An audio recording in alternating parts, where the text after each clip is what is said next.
मुर्दा शवों के साथ संभोग करने वाला दुष्ट दरिंदा आखिर कैसे बना एक महाशक्तिशाली दुष्ट दैत्य, और क्यों वो कुंवारी लड़कियों के मृत शरीर के साथ संभोग करता था। मुनि अंगिरा, महासेनापति विभित्सना और आचार्य काश्यपंत के आगे दैत्य त्रैलोक्यसुर की पूरी कहानी शुरू से बताना प्रारंभ करता है। ये बात आज से हजारों साल पहले की है, जब दैत्य त्रैलोक्यसुर एक महाशक्तिशाली दानव न होकर बस एक मामूली सा अघोरी हुआ करता था। श्मशानों में रहने वाला वो अघोरी शुरू से ही भगवान की नहीं बल्कि शैतान यानी काली शक्तियों की पूजा किया करता था। शुरू से ही उसके ऊपर वासना का भूत सवार था। मन में बहती वासना की तरंगों को पूरा करने के लिए वो मुर्दा शरीरों के साथ रति क्रिया किया करता था। दो ही चीजें ऐसी थीं जो उसके मन को लुभाती थीं और उसे अथाह सुकून देती थीं। पहली थी रति क्रिया और दूसरी थी भक्ति साधना। साधना के बलबूते वो अपार शक्तियां हासिल कर सरस्वत दुनिया पर राज करना चाहता था। वक्त बीतता गया और उसका समय इन दोनों चीजों में गुजरता गया, पर गुजरते वक्त के साथ मुर्दा शरीरों से उसका लगाव कम होता चला गया। अब उसे मुर्दा शरीरों के साथ रति क्रिया में वो आनंद व चरम सुख नहीं मिलता जो पहले मिला करता था। ज्यादा सुख के लालच में वो बेचैन रहने लगा। फिर एक दिन उसने सोचा, कैसा होता अगर मैं मुर्दा शरीर को फिर से जिंदा कर पाता, कैसा होता मैं उनमें फिर से जान डाल पाता। अगर मैं मुर्दा शरीरों के अंदर जान फूंकने में सफलता हासिल कर लूं तो रति क्रिया का आनंद ही अलग होगा। ये सोचने मात्र से ही उसे असीम आनंद की अनुभूति हुई। उसी दिन उस घोर पापी ने खुद से जिद की, खुद से एक वादा किया कि एक दिन वो मुर्दा शरीर में जान डालकर रहेगा।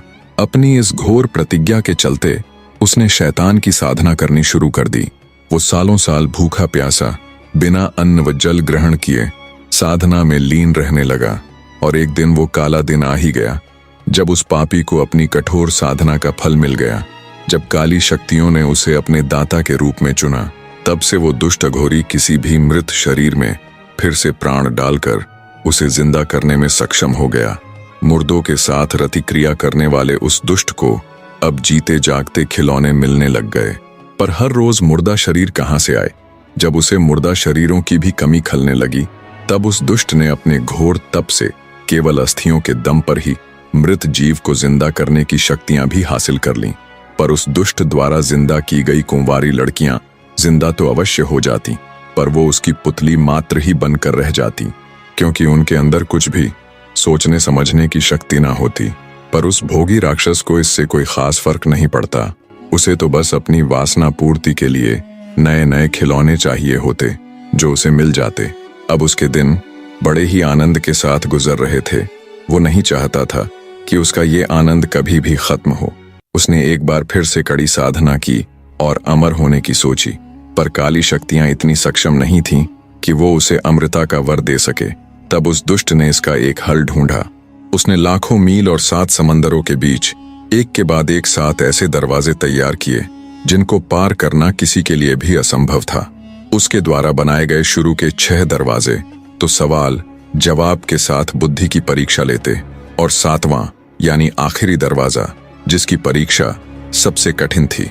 दरअसल कठिन शब्द का उपयोग करना भी गलत ही होगा, क्योंकि वो परीक्षा बस कठिन नहीं बल्कि असंभव थी, जिसका कोई भी हल नहीं था। उन 7 शक्तिशाली दरवाजों का निर्माण करने के बाद त्रैलोक्यसुर ने उनके भीतर एक तोते को रोक दिया और अपने प्राण उस तोते के अंदर डाल दिए। तम सादे आचार्य काश्यपंत और विभित्सना मुनि अंगिरा द्वारा बताई जा रही दैत्य त्रैलोक्यसुर की जीवन गाथा को सुन रहे थे। आगे मुनि अंगिरा ने बताया, खुद के प्राण उस तोते के अंदर डालकर और तोते को उन 7 शक्तिशाली दरवाजों के भीतर बंद कर वो दानव पूरी तरह से निश्चिंत हो गया, क्योंकि सबसे पहले तो किसी के लिए भी 7 समंदरों के पार जाना ही असंभव था। दूसरा, उन 6 दरवाजों के सवालों का जवाब यानी उनकी गुत्थियों का हल करना भी अत्यंत ही गूढ़ विषय था। और अंत में 7वें यानी उस आखिरी दरवाजे की परीक्षा को पास करना तो नामुमकिन ही था। मुनि अंगिरा की बात सुन बीच में ही विभित्सना बोल पड़ी, बीच में टोकने के लिए क्षमा करे गुरुवर, पर उस 7वें यानी आखिरी दरवाजे की क्या परीक्षा थी? विभित्सना की बात सुन मुनि अंगिरा बोले, सब्र रखो बेटी, अवश्य ही मैं तुम्हें उसके बारे में भी बताऊंगा। आगे मुनि अंगिरा बोले, धीरे धीरे दैत्य त्रैलोक्यसुर की बढ़ती भूख ने उसे और अधिक शक्तियां हासिल करने के लिए प्रेरित किया और अपनी कठोर साधना के बलबूते पर वो अपने मकसद में कामयाब भी होता चला गया। अब समूची पृथ्वी पर उसके जैसा शक्तिशाली दूसरा कोई ना था। पर कहते हैं ना, जब व्यक्ति को धन या शक्ति हासिल होती है तो वो उतने में भी सब्र न करके और अधिक पाने के लिए लालायित हो उठता है। ऐसा ही दैत्य त्रैलोक्यसुर के साथ भी हुआ। बढ़ती भूख के कारण उस दुष्ट राक्षस ने फिर एक सपना देखा। अब की बार उसका सपना था तीनों लोकों पर राज करने का। अपने सपने की शुरुआत उसने खुद का नया नामकरण करते हुए खुद को त्रैलोक्यसुर का नाम देकर की। त्रैलोक्यसुर का अर्थ है तीनों लोकों को जीतने वाला राक्षस। अब केवल नाम से ही वो त्रैलोक्यसुर था। असल में तीनों लोकों को जीतने का उसका सपना केवल एक सपना ही था। एक बार फिर से उसने कठिन तप किया और पता लगाया कि आज से शताब्दियों बाद एक काली अमावस की रात आएगी। उस रात काली शक्तियां सबसे अधिक प्रचंड शक्तिवान होगी। उस अमावस की काली रात तक उसे 1001 पवित्र कुंवारी कन्याओं की बलि देनी होगी, जिसमें 1000 साधारण कन्या और आखिरी वाली यानी 1001वीं लड़की शाही परिवार से होनी चाहिए, जिसकी रगों में राजसी खानदान का खून हो।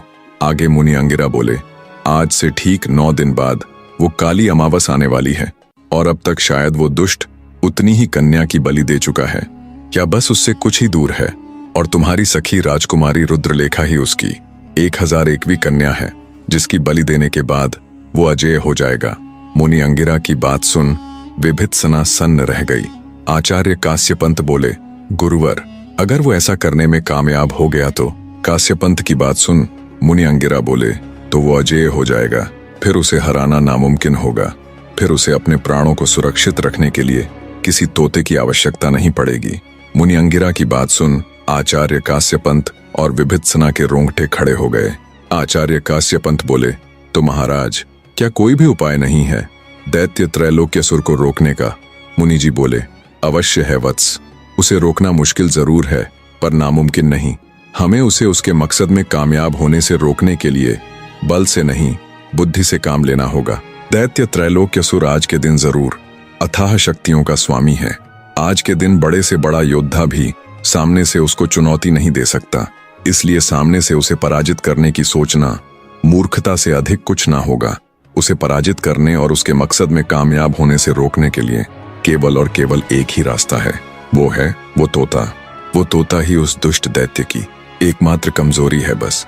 मुनि अंगिरा की बात सुन विभित्सना बोली, पर गुरुवर, हम उस तोते तक कैसे पहुंचेंगे? 7 समंदरों के पार जाना कैसे संभव होगा? विभित्सना की बात सुन मुनि अंगिरा बोले, हम नहीं बल्कि तुम जाओगी 7 समुद्र पार।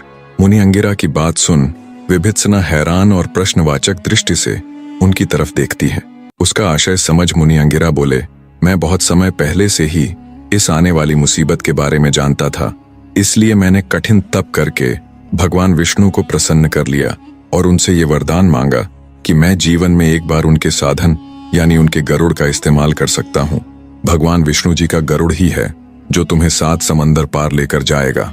मुनि अंगिरा की बात सुन आचार्य काश्यपंत और विभित्सना दोनों के चेहरे पर कुछ समय के लिए सुकून के भाव उभरे, पर अगले ही पल विभित्सना फिर बोल पड़ी, गुरुवर, लेकिन वो 7 दरवाजे मैं उनको कैसे पार कर पाऊंगी? विभित्सना की बात सुन मुनि अंगिरा कुछ नहीं बोले और आंखें बंद करके ध्यान किया। तभी एक चमकता हुआ दिव्य फल उनकी हथेली पर आ गया। आचार्य काश्यपंत और विभित्सना आंखें फाड़े सब कुछ हैरानी से देख रहे थे। मुनि बोले, बेटी, ये है बुद्धि फल, ये है तुम्हारे सवाल का जवाब। इसे खाने से तुम्हारी बुद्धि हर रूप से विकसित हो जाएगी, जिससे तुम उन दरवाजों की गुत्थियों को बड़ी ही आसानी से हल करते हुए उनके सवालों का जवाब दे पाओगी। मुनि अंगिरा की बात सुन विभित्सना अब तक उम्मीदों से लबालब भर चुकी थी, पर एक बार फिर उसके दिमाग में एक सवाल कौंधा। बोली, माफ करे गुरुवर, पर भगवान विष्णु के गरुड़ और इस बुद्धि फल को खाकर तो कोई भी उस दैत्य का सर्वनाश कर सकता है, फिर मैं ही क्यों? आपने ऐसा क्यों बोला कि मैं ही हूँ जो दैत्य त्रैलोक्यसुर को उसके मकसद में कामयाब होने से रोक सकती हूँ, जबकि आपके द्वारा दी गई इन शक्तियों के बल पर कोई भी ऐसा करने में सक्षम है? विभित्सना की बात सुन मुनि अंगिरा के चेहरे पर हल्की सी मुस्कान आ जाती है। वो बोले, बेटी, कुछ देर पहले तुमने मुझसे एक सवाल किया था कि उस 7वें यानी आखिरी दरवाजे की क्या परीक्षा है? तुम्हारे उस सवाल और तुम ही ऐसा क्यों कर सकती हो, इन दोनों सवालों का एक ही जवाब है। मुनि की बात सुन विभित्सना अत्यधिक संशय और घोर आश्चर्य से भर जाती है। विभित्सना की हालत देख आचार्य काश्यपंत अपने गुरु से बोले, गुरुजी, कृपया करके जल्दी से इन सवालों का जवाब दीजिए। अब मन की उलझने बर्दाश्त से बाहर होती जा रही है। तब मुनि अंगिरा विभित्सना की तरफ देखते हुए बोले, बेटी, केवल तुम ही हो जो उसे रोक सकती हो। इसके पीछे की सबसे बड़ी और सबसे दिलचस्प वजह है उस 7वें दरवाजे की परीक्षा। वो 7वां रहस्यमयी दरवाजा एक साधारण दरवाजा ना होकर एक बहुत बड़ा आईना है। सुनो बेटी, उस दुष्ट दैत्य ने उस आखिरी दरवाजे को इस तरह बनाया है कि जब उसके सामने खुद वो दुष्ट दानव खड़ा होगा तभी वो खुलेगा। मुनि अंगिरा की बात सुन विभित्सना एक बार फिर चौंक जाती है और कहती है, गुरुवर, मगर ये कैसे संभव है? तब मुनि अंगिरा बोले, बेटी, यहीं तो तुम्हारी आवश्यकता पड़ेगी। केवल और केवल तुम ही वो एकमात्र प्राणी हो जिसने उस दुष्ट दैत्य त्रैलोक्य असुर का सामना किया है, उसे अच्छी तरह देखा है। तुम्हारे सिवाय मनुष्य तो छोड़ो, कोई जानवर भी ऐसा नहीं है जिसने उसे देखा हो और वो जीवित रह गया हो। मुनि अंगिरा की बात सुन विभित्सना बोली, हाँ गुरुवर, ये तो है, पर इससे हमारी क्या मदद होगी? कृपया हमारी उलझनों की गुत्थियों को और अधिक ना बढ़ाते हुए सब कुछ स्पष्ट कीजिए महाराज।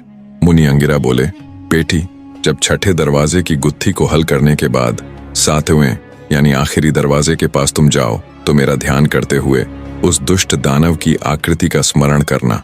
जैसे ही मेरा नाम लेकर तुम उस दुष्ट की आकृति का स्मरण करोगी, वैसे ही कुछ पल के लिए तुम हुबहू उस दुष्ट दैत्य त्रैलोक्यसुर का रूप धारण कर लोगी, जिसकी बदौलत तुम उस आखिरी दरवाजे को खोल पाओगी। मुनि अंगिरा की बात सुन हाथ जोड़कर उनके चरणों में नतमस्तक होती हुई विभित्सना बोल पड़ी, मान गए गुरुवर, सत्य है आप जैसा दूसरा कोई नहीं। जब तक आप जैसे महागुरु इस पृथ्वी पर मौजूद हैं, तब तक कोई दैत्य, कोई त्रैलोक्यसुर अपने मकसद में कामयाब नहीं हो सकता।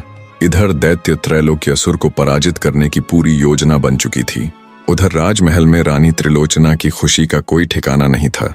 उसके राह के दोनों कांटे यानी राजकुमारी रुद्रलेखा और महासेनापति विभित्सना अब साफ हो चुके थे। अब ना कोई उसे रोकने वाला था और ना ही कोई टोकने वाला। संपूर्ण अरण्यपुर के ऊपर अब रानी त्रिलोचना का शासन था।